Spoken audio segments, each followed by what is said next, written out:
En el video anterior estuvimos hablando sobre diodos de alto voltaje, vimos sus características, su comportamiento y lo hicimos mediante comparándolos con los diodos rectificadores normales. Así que te recomiendo que veas ese video antes que este porque por hablar de los diodos Zener usaremos toda la información que comentamos en ese video. Bien, verás, aquí tengo montado un diodo Zener, es un 1N4728A y como podrás ver está en la misma configuración que vimos antes. Y en el osciloscopio podemos ver su curva de corriente contra voltaje.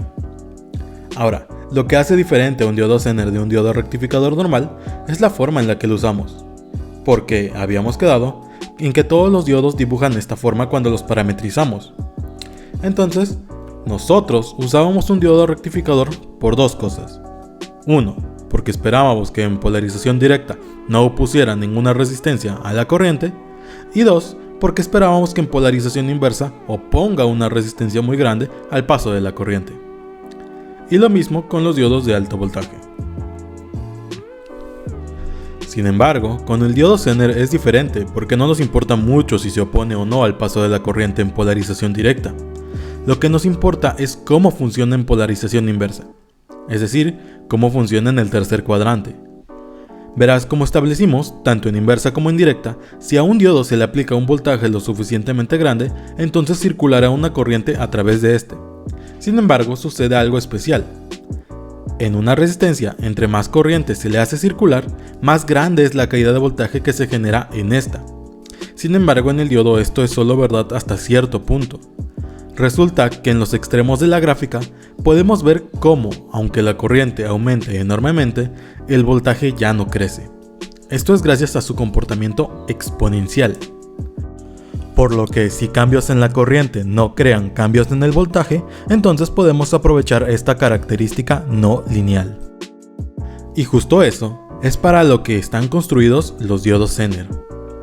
Mira, en polarización directa, los diodos se saturan con tan solo 0.7 volts. Entonces, para crear diferentes referencias de voltaje, tendríamos que colocar muchos diodos en serie. Sin embargo, en polarización inversa, se puede manipularizar la construcción del diodo para lograr ese punto de saturación a diferentes voltajes.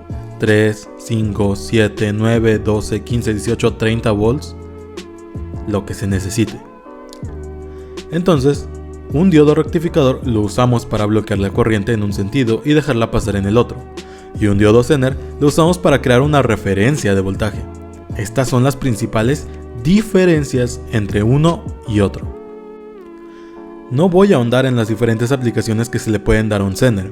Para eso creo que ya hay muchos videos ahí fuera y mejores de los que yo podría hacer. Sin embargo, en lo que sí me meteré son las limitaciones del Zener. Porque si bien tiene muchos campos de aplicaciones con muchas aplicaciones y casi infinitas posibilidades, esto viene con un gran precio, y es que puede llegar a ser complicado usarlo porque es muy sensible. ¿A qué me refiero? Bueno, como te dije, estamos usando un 1N4728. Este pertenece a una serie de diodos Zener, la serie 1N47. Es una serie porque de esta tenemos 51 diodos Zener, cada uno con un voltaje Zener diferente. En los diodos rectificadores también tenemos series como la serie 1N4000 o la serie FR o la serie HER. Sin embargo, en estas series lo único que cambia era el voltaje máximo de bloqueo. Por lo demás, características como la corriente máxima, corriente de fuga, capacidades parásitas, entre otras, pues eran básicamente iguales entre un modelo y otro. Sin embargo, en las familias de diodos Zener no es así. Para empezar, como dijimos, dependiendo del modelo del diodo es el voltaje Zener. Entonces, tenemos desde los 3.3 volts hasta los 56 volts. Pero, ese es un valor típico, es decir, puede variar hasta un máximo y un mínimo. Pero hay más. Este valor solo es verdad cuando circula cierta corriente a través del Zener. Mira, es mejor que lo veas por ti mismo. Bien, esto es lo que vamos a hacer. Voy a conectar un diodo Zener de 3.3 volts a mi fuente, junto con una resistencia de shunt para medir la corriente que circula por el circuito.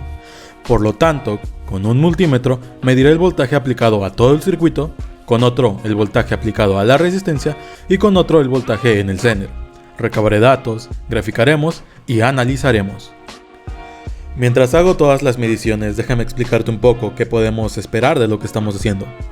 En un diodo rectificador, una vez que alcanza su voltaje de saturación, no importa si seguimos aumentando la corriente aplicada a él, la caída de voltaje entre sus terminales no aumenta, o si lo hace es casi despreciable, y lo mismo sucede cuando se le polariza a la inversa.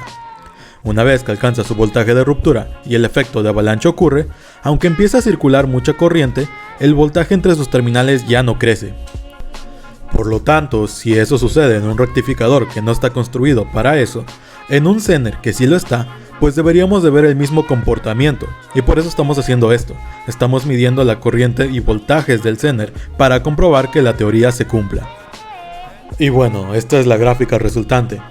Mira, en el eje horizontal está la corriente que circula por el Zener y en el eje vertical está el voltaje de Zener.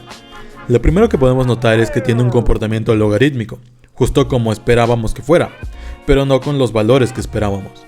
Mira, se supone que es un Zener de 3.3 volts y sin embargo la mayoría del tiempo se mantuvo o por debajo de este valor o por encima de este. Solo se mantuvo en 3.3 volts por un rango de corriente muy pequeño. Esto es un problema porque se supone que queremos aprovechar que el Zener mantiene un voltaje constante entre sus terminales cuando se le aplica una corriente. Pero si esto no es así, y es más, el voltaje varía mucho con cambios pequeños de corriente, entonces tenemos un problema. Si quieres verlo de otra forma, esta gráfica representa cómo cambió el voltaje de Zener conforme cambiamos el voltaje de fuente. Es completamente proporcional, cuando lo que queríamos era que no importando el voltaje de fuente, el voltaje en el Zener se mantuviera constante. Bueno, es obvio que esto no está funcionando, entonces debemos de hacer algo al respecto. Tal vez la resistencia que usamos fue muy pequeña. ¿Qué tal si ahora usamos una de 1 kΩ y repetimos el experimento? Así que otra vez tenemos una gráfica con comportamiento logarítmico. Sin embargo, ahora pequeños cambios en la corriente que circula a través del Zener ya no provocan cambios tan grandes en el voltaje. Es decir, ahora es más estable. Pero eso no quiere decir que esté bien, ya que por si no lo has notado, el máximo voltaje que nuestro Zener alcanzó fue de tan solo 2.6 volts. Y se supone que es un Zener de 3.3 volts. Ahora, ¿cuál fue el problema? Bueno, pues resulta que ahora aunque aplicamos voltajes de fuente relativamente grandes y en efecto el Zener ya mantuvo más estable su caída de voltaje con respecto al voltaje total aplicado, ahora la corriente de polarización fue demasiado pequeña. Por lo tanto no llegó a la saturación y no alcanzó el voltaje de Zener para el que fue diseñado. Como puedes estar dándote cuenta ya, esto de hacer funcionar un Zener es un trabajo fino y delicado. Por eso, el fabricante nos provee de una serie de especificaciones que debemos de seguir para hacerlo funcionar correctamente. Y entonces, ¿cómo se calcula un Zener? Bueno, pues como ya viste, tenemos que hacerlo con respecto a la corriente. Es decir, tenemos que basar todos nuestros cálculos en la suposición de que por él va a circular una corriente fija. ¿Cuál es esta corriente?